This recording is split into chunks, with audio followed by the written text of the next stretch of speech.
बिस्मिल्लाहिर्रहमानिर्रहीम। अस्सलाम वालेकुम डियर स्टूडेंट्स। आज हम साइकोलॉजी चैप्टर 4 परसेप्शन का सेकंड पार्ट पढ़ेंगे, जिसमें हम इल्यूजन और हॉलुसिनेशंस को कवर करेंगे।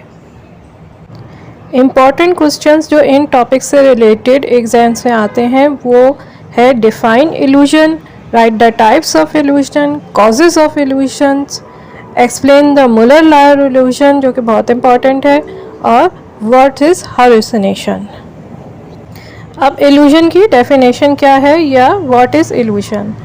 तो illusion is the misinterpreted perception of a sensory stimulus या फिर a false perception of a stimulus, यानी कि कोई स्टिमुलस या कोई चीज़ या कोई ऑब्जेक्ट होता है लेकिन हम उसको परसीव गलत तरीके से करते हैं, उसकी एक एरोनियस परसेप्शन लेते हैं, फॉल्स परसेप्शन होती है। जैसे कि कोई आदमी रात में जंगल में जा रहा है तो उसको चूँकि उसको वाइल्ड एनिमल से डर लग रहा है, तो वो ज़रा सा भी कोई पास में एक बुश या पौधा हिलेगा तो वो उसे मिस्टेकन होगा कि भाई ये एक जानवर है।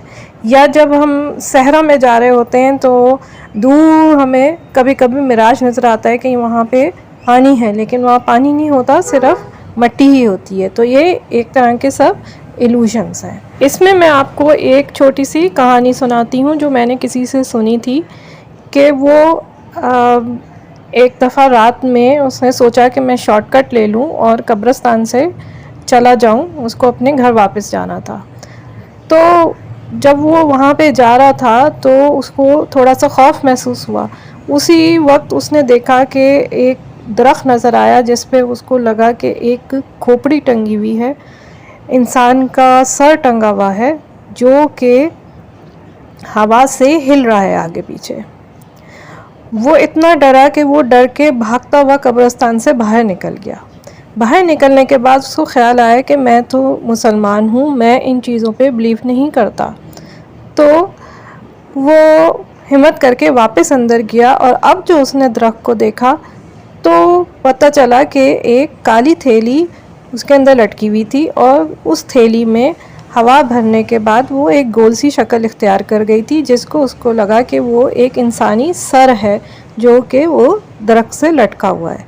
तो ये सब इंसान की इल्यूजन्स होती हैं। अब हम आ जाते हैं कॉजेज़ ऑफ इल्यूजन पे। तो कॉजेज़ ऑफ इल्यूजन जो है वो एक्सटर्नल भी हो सकते हैं और इंटरनल भी हो सकते हैं। एक्सटर्नल मीनिंग्स के पर्टेनिंग टू स्टिमुलस या ऑब्जेक्ट जो हम देख रहे हैं, और इंटरनल इंसान के अपने अंदर या ऑर्गेनिज्म के अपने अंदर के कॉजेज़। मोस्ट इम्पॉर्टेंट कॉजेज़ जो हैं उनको हम कैटेगराइज करते हैं as physical causes, habits and familiarity, set and expectancy, और general effect of stimulus pattern या ज्योमेट्रिकल इल्यूजन, जिसके अंदर मुलर-लायर भी आ जाता है। तो सबसे पहले हम फिज़िकल कॉजेज़ ले लेते हैं। ये फ़िज़िकल कॉजेज़ हैं ड्यू टू यानी कि ऑब्जेक्ट की फ़िज़िकल अपीयरेंस की वजह से।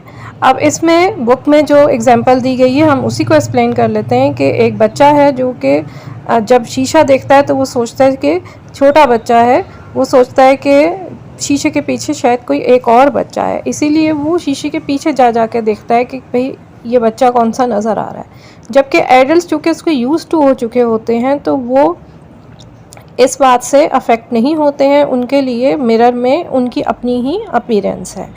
तो इसी तरह से स्टिमुलस के अपनी वजह से जो फिज़िकल कॉजेज़ होते हैं उससे इल्यूजन हो सकता है। दूसरा कॉजेज़ है हैबिट्स एंड फेमिलियरिटी। इसमें यह है कि कुछ इल्यूजन्स हमें इसलिए होते हैं कि हम उनसे फेमिलियर नहीं हो पाते अपनी हैबिट की वजह से, यानी कि हम उनको इसी तरह देखते रहे हैं तो हम उनसे एकदम से चेंज हो जाता है तो हम कहते हैं अरे ये क्या हो गया, ये वो तो नहीं है। जिस तरह आप एक रास्ते से गुज़रते हैं और उस रास्ते पे फिर आपको फलां घर नज़र आ रहा है। अब अगर दो घरों में भी पेंट नया हो जाएगा तो आपको ऐसा लगेगा कि आप किसी नई जगह से गुज़र रहे हैं, यानी कि आप उसको फेमिलियर होते होते आपको थोड़ी सी देर लगेगी। इसी तरह जब वर्ड्स लिखे हुए होते हैं तो अगर उनका थोड़ा सा भी सीक्वेंस चेंज कर दिया जाए तो आप थोड़े से उससे फेमिलियर नहीं होते। जिस तरह हमारी बुक में लिखा हुआ है कि यूनिवर्सिटी एग्जामिनेशन साइकोलॉजी, तो हमारे लिए ये हो गया कि जी साइकोलॉजी का एग्जामिनेशन है। लेकिन अगर उसको ज़रा सा भी चेंज किया कि यूनिवर्सिटी एग्जामिनेशन एंड साइकोलॉजी, तो हम समझेंगे कि एग्जामिनेशन कोई और है और साइकोलॉजी का सब्जेक्ट कुछ और मेंशन्ड है। तो इसी तरह के जो वर्ड्स के लिहाज से इल्यूजन्स होते हैं उनको प्रूफ रीडर्स इल्यूजन्स भी कहते हैं, यानी कि वर्ड्स को आगे पीछे करने से या बीच में एक छोटा लफ्ज़ लगाने से कुछ हमारी जो परसेप्शन होती है वो चेंज हो जाती है, उन्हीं लफ्ज़ों के बारे में आने के वही लफ्ज़ हैं। तीसरे कॉन्सेप्ट की तरफ आ जाते हैं, सेट एंड एक्सपेक्टेंसी। वो इसमें यह है कि हम जो चीज़ एक्सपेक्ट कर रहे होते हैं उसी को हम यानी कि इल्यूजन के तौर पे ले लेते हैं, उस चीज़ को परसीव करते हैं, हालांकि वो चीज़ नहीं होती। जैसे मैंने आपको इन द बिगनिंग इल्यूजन की एग्जांपल्स में बताया था कि जंगल में जो बुश है उसको वाइल्ड एनिमल के तौर पे लिया जा सकता है। इसी तरह जो मैंने आपको एक कहानी सुनाई, ये सब हम एक्सपेक्ट कर रहे थे कि हमें नज़र आएगा। इसी तरह से अगर जिस तरह से एक कॉइन है, आपसे सिक्का गिर जाता है ज़मीन के ऊपर, तो आप उसको जब ढूंढते हैं तो कोई भी शाइनी ऑब्जेक्ट, कोई भी जो पड़ी हुई होगी ज़मीन के ऊपर, उसको आप सिक्के के तौर पे ही परसीव करेंगे जब तक कि आप उसको हाथ में पकड़ के उठा के नहीं देख लेंगे। तो यानी कि आप एक्सपेक्ट कर रहे हैं कि यहाँ पे सिक्का पड़ा हुआ होगा। तो ये सेट एंड एक्सपेक्टेंसी है। फिर आ जाते हैं हम general effect of stimulus pattern के ऊपर। तो इसमें ये है कि स्टिमुलस या ऑब्जेक्ट का जो पैटर्न होता है उसकी पर्टिकुलर अरेंजमेंट की वजह से कभी कभी कोई चीज़ें दूसरी शेप्स ले लेती हैं या उनकी लेंथ में और उनके हमें दिखने में फ़र्क हो जाता है। ये इल्यूजन ज़्यादातर ऑप्टिकल होती हैं, इसीलिए इनको, और जो ज्योमेट्री से रिलेटेड होती हैं तो इनको ज्योमेट्रिकल इल्यूजन्स कहा जाता है, जिसमें फिगर है, साइज़ है, पोजीशन है, डिस्टेंस है, इन चीज़ों की वजह से ये इल्यूजन होता है हमें। इसमें हम पहले नंबर 1 पे डिस्कस करते हैं हॉरिजॉन्टल एंड वर्टिकल इल्यूजन। तो इसका हम यूँ एक्सप्लेन कर सकते हैं कि एक हमने हॉरिजॉन्टल लाइन ली और उसी नाप की उसके ऊपर एक वर्टिकल लाइन खींची, दोनों का बिल्कुल सेम मेजरमेंट है, लेकिन जब हम इसको देखेंगे तो हमें वर्टिकल लाइन बड़ी दिखाई देगी और हॉरिजॉन्टल लाइन छोटी दिखाई देगी। ये इस वजह से है कि हमारी आँखें हॉरिजॉन्टल मूवमेंट को इजीली परसीव करती हैं और जल्दी समझ जाती हैं, जबकि वर्टिकल को उसमें देर से लेती हैं मूवमेंट को और वो हमें लॉन्ग नज़र आता है, वर्टिकल चीज़। इसी तरह से अब हम आ जाते हैं मुलर-लायर इल्यूजन के ऊपर।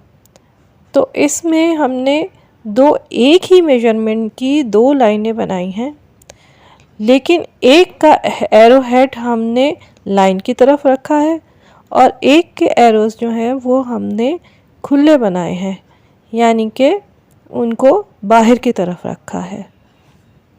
जिस लाइन में हमने एरो हेड्स अंदर की तरफ बनाए थे, यानी कि प्रॉपर एरो हेड से, वो वाली लाइन हमें छोटी लग रही है एज़ कम्पेयर टू फेदर वाली लाइन, यानी कि जिनके एरोस बाहर की तरफ खुले हुए थे, वो हमें बड़ी लगती है। इसकी वजह ये है कि कुछ लोगों ने कहा कि इसकी वजह ये है कि हम सिर्फ़ और सिर्फ बाहर एरो के बाहर के डिस्टेंस को देखते हैं, या दूसरी सूरत में ये है कि हम जो इसके एंगल्स हैं, चूँकि एक्यूट एंगल है एरो का जो कि बंद है, तो वो हमें छोटा दिखाई दे रहा है और उसका दूसरे वाले फेदर वाले का ऑब्ट्यूज है तो हमें बड़ा दिखाई दे रहा है।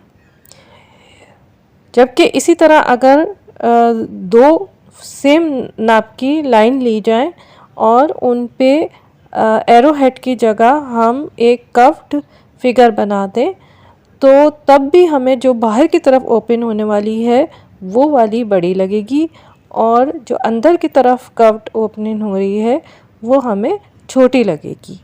ये मुलर-लायर इल्यूजन है। इसी तरह से इल्यूजन ऑफ कंट्रास्ट है।